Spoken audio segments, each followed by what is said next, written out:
That 18 years since I put a deposit down on a Virgin Galactic flight, it was a long wait, but it seemed like a similar amount of time from 30 minutes to release. That was a long 30 minutes, yeah. I think you're anticipating release so much. And then the next thing you know, it's like a hypersecond later, you're in the blackest space. It's almost like you changed channels from one sports event to another, and it's instantly like you're in a totally different environment. I came up out of my seat and I turned, and the first view of the Earth, words just came out of my mouth like, wow.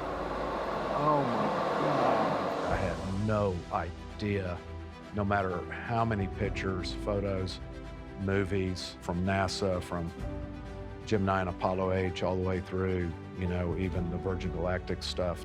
There's no comparison to the actual colors that you're seeing of the atmosphere and the Earth, and it's so clear. It's unbelievable. You know, on one hand, I'm really sorry I drug all these friends and family members through the anxiety and the learning curve. But on the other, it definitely helps you as a training astronaut take your mind off of any anxious thoughts that you might have. I had very little anxiety leading up to this thing because of the not only the training, but my confidence in the pilots and the entire team here at Virgin Galactic is just so professional and so well done. I mean, you know that's there before you come out here, but once you're out here and you're in and you get to know all these people and what they're working on and what their capabilities and experience are, it's just absolutely incredible.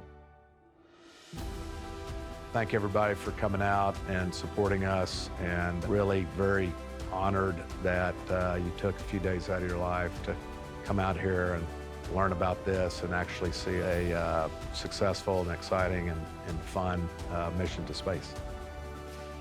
Don't give up your dream. Like, hang in there no matter how long it takes, because it's well worth it. And it's beyond anything that anyone or any photo can prepare you for.